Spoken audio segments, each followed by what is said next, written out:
Hi everybody, I'm Brian with Knox Company, and in this video I'm going to give you a quick review of the Milwaukee M18 drill set. These are available now, and this is the first Milwaukee drill that I have. I'm also going to be showing you how to install a new deadbolt.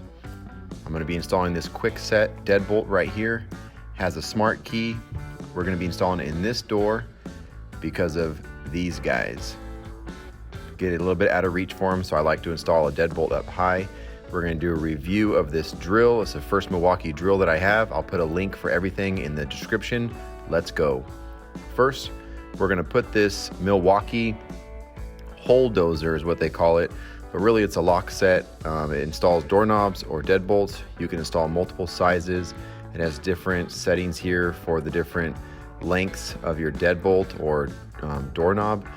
But it is self-centering. It's very easy to use, and you can just apply it, and it pretty much sets right up like this. You turn the knob and it self-centers and clamps on the door. It's really easy, and I've done this countless times.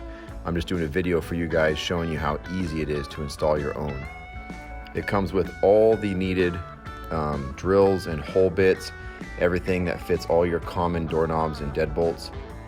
This drill bit that actually fits down the middle fits into each piece. It has a center thread right there, and then we'll just get right into setting up the Kwikset Smart Security. I like to use these because you can actually set the key to whatever you'd like, and if you have a key that you're already using, you can set it to that and make all of them the same.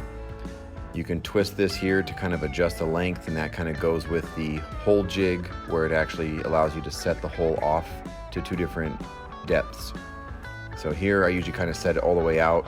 It's most commonly how a lot of the doors I see are. Make sure that you have that upside up, and it's really self-explanatory. There's instructions obviously in it, but I always kind of like to double check it with the jig. There's one time where it was off, and that was my fault because I didn't set the hole properly. We'll get right into drilling it. This thing eats right through the metal on this door. This is an exterior door. It has a very thin metal. I drilled it far enough to set that drill bit through the back, and then you line up the back with the hole bit and you punch right through, and it lines up seamlessly. You can see right here it ate right through, didn't tear up the metal, and I can pop out that core and it's clean all the way through. And just like that, we have half the work done. Next is to drill here on the face of the door. You just unthread that and thread on the new or the other smaller hole bit here, and it eats right through this again. This M18 Milwaukee drill has a lot of juice. Ate right through that. This is a really solid door. It's a heavy exterior door. It had no problem drilling right through this. So now that we've got those holes drilled, let me talk a little bit about this tool. This M18 has all kinds of accessories. The battery goes to a lot of tools made by Milwaukee in the M18 set. One thing I really notice about this is the way that the chuck tightens down. It feels very high quality and heavy duty. The chuck on my old drill actually wore out. This thing feels like it's built a lot better. And I also like the versatility of these M18s and the M12s. There's all kinds of things you can use these batteries for. So I'm probably going to be expanding my Milwaukee set. Next step in installing this deadbolt is removing that jig and cleaning up a little bit. You can see how nice these holes are. It's perfectly centered in the door, and again, it didn't eat up the metal on the outside. So the next thing we have to do is actually inset the deadbolt itself, and I'll show you guys how we do that. And then we also got to inset the strike plate on the door, just like this. These ones are kind of rough, but I didn't do these ones. What I like to do is actually just put it in there myself. I center it in that hole. There will be a little bit of play. And then I trace around it with pencil. There's a lot of different ways you can do this. I'm actually doing it the hard way in this video. I'm gonna do it by hand with a couple little drills and a hand chisel. A faster way you can do it is with a router, and you set the depth, and if I was doing multiple of these at a time, I would do that, but I was just doing this one on this door. So what I did is I used my Forstner bits. I found a radius that kind of matched the traced outline, and I just drilled one on each corner, and then I'll connect that with the chisel, and then I'll just chisel it out It really just takes a little bit of patience with it. Make sure you have your drill set on 1 because you don't want to actually drive into the wood too much. I got a little overzealous with the chisel on this one, so do as I say, not as I do, but I did end up kind of popping up a little bit of wood there. I'll fix it with some paint. But maybe about 5 minutes later, I'm able to kind of chisel this away by hand, and I can set it in flush, and you can see the deadbolt fits in perfectly, and it's going to line up easily with the 2 bolts that will secure this thing at the end. So then I do drill some pilot holes before I put these screws in to secure it.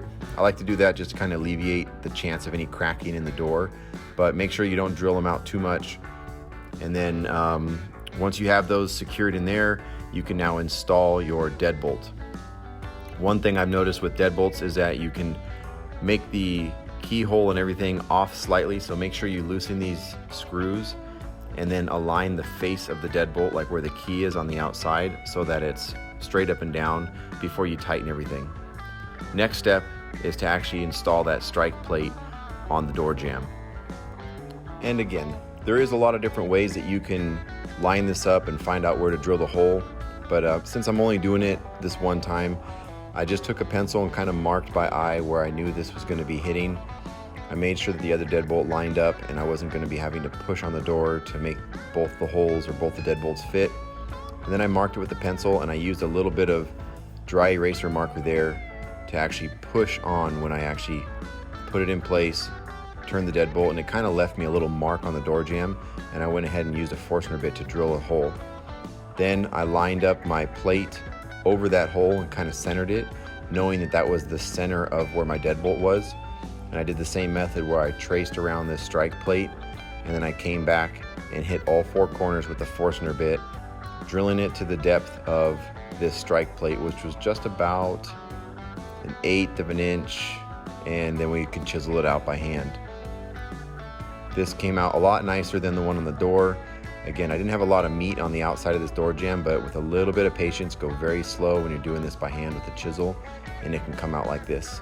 A lot nicer than the one on the end of the door where I didn't chip anything out. But now it sets in nice and flat, and I'll just drill a little pilot hole for each corner before I secure this plate into the door jamb, and it will sit flush, and it should line up perfectly. There he goes. Not getting out now. So we have the plate in, got the door closed, and we do a couple test runs, and it's going in smooth. I'm not going to probably have to widen this hole at all. I pre-drilled these so they went in. Usually 2 out of the 4 are about 3 inches in length, and that adds a lot of strength to the door. If someone were to try to kick it or break in, those drive all the way through the door frame into the actual studs in the wall. And like I said, make sure that you line this thing up parallel, straight up and down. It's really easy to fix, but it's just something that can always be kind of a little bit off if you just tighten it the first time you put the bolts in. But that's pretty much it. It's easy, you can do it yourself, and I got nothing but great things to say about this Milwaukee M18. Again, I'll put links to this and the batteries for it, which I found half off. It's a lot better than my Rigid, sorry to say, but my Rigid only lasted about 2 years. I feel like this Milwaukee M18 is gonna probably outlast that. It feels very nice. The chuck is super smooth. Milwaukee, great products. I'll also put a link for this doorknob installation kit in the description. These Forstner bits are great. I use them for a lot of really fine drilling if you want to work on the depths, but the M18 drill is great. I recommend it. Get yourself one, and I'll see you on the next build.